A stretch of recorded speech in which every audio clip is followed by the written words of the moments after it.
ሰላም ውድና የተከበራችሁ የቲጂ ዩቲዩብ ቻናል ተከታዮች እንዴት ናችሁልኝ? ይመስገነው እኔ ደህና ነኝ። ዛሬ እንግዲህ እንደተለመደው በሌላ ቪዲዮ መጥቻለሁ። ዛሬ ይዤላችሁ የመጣሁት እንግዲህ በቤታችን ውስጥ እንዴት በቀላሉ ያለ ኦቨን የማንጎ ኬክ እንዴት በቀላሉ እንደምናዘጋጅ ይሆናል።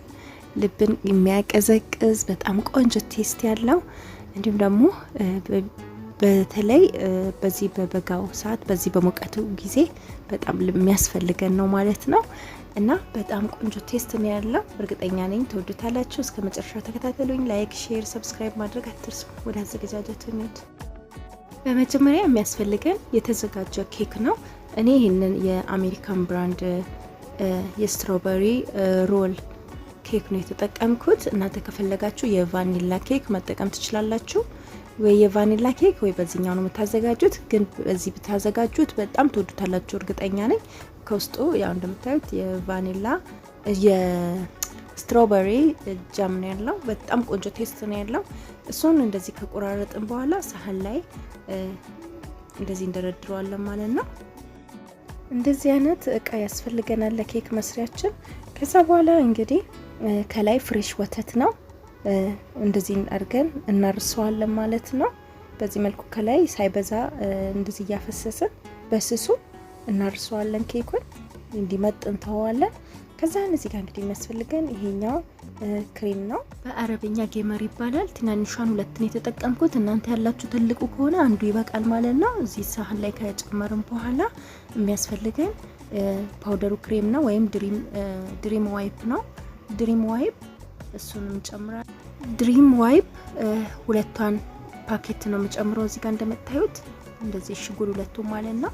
እሱን እንጨምራለን። በመቀጠል የሚያስፈልገን አንድ እሽግ ከረሜል ነው።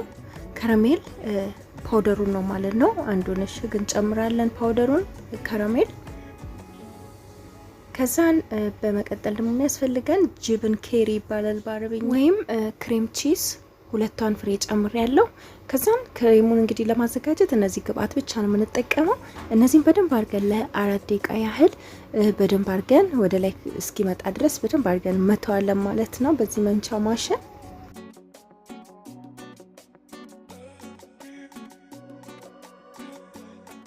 እንደምታዩት ክሬማችንን መተነው እንደዚህ ሆኖልናል። ከስር ድንገት የቀረ ካለ በማንኪያ ነገር ወይም በእንደዚህ አይነቱ እንደዚህ እየጠራረገ እናየዋለን፣ ቼክ እናደርጋለን። ካለ ያላለቀ ካለ ወይም ያልተመታ ክሬሞች ፓውደር ነገር ካለ ከስር መልሰን አሁን እንመታዋለን ማለት ነው። ከዛን አሁን ቅድም ያዘጋጀነው ኬክ ላይ ከላይ ሁሉም ቦታ እኩል ሳይዝ እንዲሆነው አንድ ቦታ ዝቅ ከፍ እንዳይል እኩል ሳይዝ እንዲኖረው አድርገን ክሬማችንን በእኩል ሳይዝ እንቀባዋለን ሁሉንም ማለት ነው አዳርሰን። እንደምታዩት በዚህ መልኩ ክሬማችንን አሳምረን ሁሉም ቦታ በእኩል ሳይዝ ከቀባ ነው በኋላ ፍሪጅ ውስጥ እናስገባለን። መጀመሪያ ግን ከዛ ፍሪጅ ውስጥ ከማስገባታችን በፊት በላስቲክ እንደዚህ እንሸፍነዋለን ማለት ነው። ከዛን ለአንድ ሰዓት ያህል ፍሪጅ ውስጥ እንዲቆይ እናደርጋለን። ከፈለጋችሁ የበረዶ ክፍልም ከታችም ማድረግም ትችላላችሁ። ከዛ በኋላ ወደ ቀጣዩና ወደ መጨረሻው ስራው ስንሄድ ደግሞ የሚያስፈልገን እዚህ ጋር እንግዲህ እንደምታዩት ንጹህ ድስት ካዘጋጀን በኋላ ሁለት የማንጎ ጁስ 250 ሚሊ የሚይዝ ማለት ነው የማንጎ ጁስ እንጨምራለን። ከዛን የኮረን ስታርች 3 የሾርባ ማንኪያና አንድ የማንጎ ጄሊ እንጨምራለን ማለት ነው። የማንጎ ጄሊ ካላገኛችሁ የአፕሪኮት መጠቀም ትችላላችሁ። የማንጎን ማታገኙ ከሆነ ይሄንን ማታገኙ ጄሊ ይሄንን ማታገኙ ከሆነ አፕሪኮት መጠቀም ትችላላችሁ ማለት ነው። ከዛን እንግዲህ እነዚህን ግብአት በደንብ አድርገን አንድ ላይ እናዋህዳቸዋለን ማለት ነው። ከዛን እሳታችን ላይ እንጥደውና እስኪወፍርልን ድረስ እንጠብቃለን። ግን እሳት ላይ ከመጣዳችን በፊት ሁሉንም ውህድ በደንብ አድርገን ማዋሃድ ይኖርብናል። ምክንያቱም የጄሊው ስኳር ስላለው እሱ በደንብ እስኪሟሟልን ማለት ነው። እናም ደግሞ ኮረን ስታርችም ስላለው እሱ እንዳይጓግልብን መጀመሪያ መበተን አለበት። እንግዲህ እንደምታዩት 2 ደቂቃ እንኳን ሳይሞላ ነው ወዲያው ነው የሚወፍርልን ማለት ነው። ልክ እንደዚህ ሲሆንልን ይህንን ይዘት ሲኖረው እንደምታዩት ልክ እንደዚህ ልክ ይህንን ይዘት ሲይዝ እሳታችንን እናጠፋና እንደምታዩት በዚህ መልኩ ትንሽ እንዲቀዘቅዝ እናደርገዋለን። በመቀጠል እዚህ ጋር እንግዲህ የሚያስፈልገን 1 ብርጭቆ የማንጎ ፓልፕ ነው። እዚህ ጋር ማንጎ ፓልፕ አለ። እዚህ ጋር በፍሬሹን ማንጎ በረዶ ሆኖ ይሸጣል ማለት ነው። ሱፐር ማርኬት ላይ እንደዚህ ማግኘት ትችላላችሁ። የትኛውም ሱፐር ማርኬት ላይ መግዛት ትችላላችሁ ማለት ነው። እሱን እንጨምራለን። እንግዲህ እንደምታዩት ውሃ ለመጠጣት የምጠቀምበትን ብርጭቆ በሱ ነው የለክቼ እየጨመርኩ ያለሁት። እናንተ በብርጭቆ ቢሆን የምትጨምሩት አሪፍ ነው ከኩብ ይልቅ። እንደዚህ በውሃ የምትጠቀሙበት ለውሃ የምትጠቀሙበት ብርጭቆ አለ አይደል?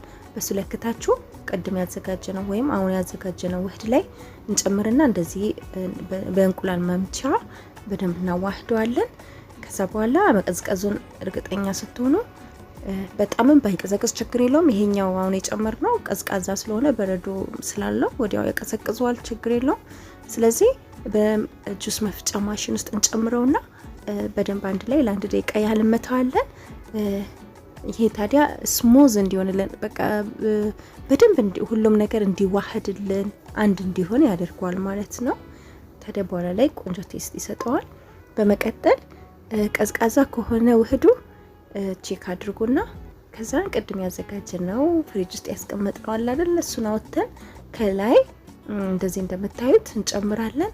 ከዛ በኋላ ሁሉም ቦታ እኩል በእኩል አዳርሰን እንቀባዋለን ማለት ነው። ልክ እንደዚህ እንደምታዩት በእንደዚህ አይነት ወይም ደግሞ በማንኪያ መጠቀም ትችላላችሁ።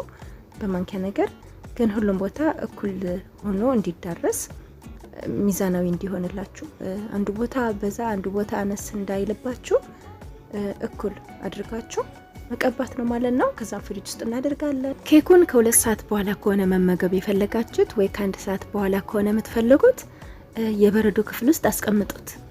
ግን ለነገ ከሆነ ወይም ደግሞ ጠዋት ላይ ከሆነ የምታዘጋጁት ለማታ ከሆነ ታችኛው ክፍል ማስቀመጥ ትችላላችሁ። የግድ የበረዶ ክፍል ማስገባት አይጠበቅባችሁ። እዚህ ጋር አሁን ለምሳሌ እኔ ከ2 ሰዓት በፊት የሰራሁት ነው። ይሁላችሁ ተበልቶ ይቅርታ፣ እንደውም ሙሉን መቅረጽ ነበረብኝ። ከመቁረሴ በፊት ረሳውኝና ቆረስኩኝ ማለት ነው። ልክ እዚህ ጋር እንግዳም ስለነበረብኝ ወዲያው ቶሎ ነበር የቆረስኩት። ከዛ በኋላ እንግዲህ እዚህ ጋር ደርሶ ነው ኬኩን ማለት ነው ለእናንተ ደግሞ ያሳዩዋችሁ። እንደምታዩት ኬካችን ስንቆርሳ ይህን ይመስላል። አያችሁት? በጣም ነው የሚያምረው። መሀል ላይ ክሬሙ አለ፣ ከታች ኬኩ አለ፣ ከላይ ደግሞ ማንጎ አለ። በጣም ነው የሚጣፍጠው፣ ልነግራችሁ አልችልም። መልኩ ብቻ ሳይሆን ጣዕሙ በጣም ልዩ ነው። እናንተ ሞክሩት፣ እንደምትወዱት እርግጠኛ ነኝ። በጣም ቆንጆ ቴስት ነው ያለው። ለአዋቂም ለልጆችም የሚሆን በጣም ቆንጆ የማንጎ ኮልድ ኬክ ነው። በጣም ቆንጆ። ሁላችሁም ፍሪጅ እስካላችሁ በቤታችሁ ውስጥ እንደዚህ አዘጋጅታችሁ መጠቀም ትችላላችሁ ማለት ነው። በጣም ቀላል ነው አሰራሩ። ማንኛውም ሰው ማዘጋጀትና መስራት የሚችል አይነት ኬክ ነው። እንግዲህ ሞክሩትና ውጤቱን አይታችሁ ኮሜንት ሴክሽን ላይ ጻፉልኝ፣ እጠብቃለሁ። እሺ ጓደኞቼ፣ የዛሬ የማንጎ ኮልድ ኬክ አሰራር ይሄን ይመስል ነበረ።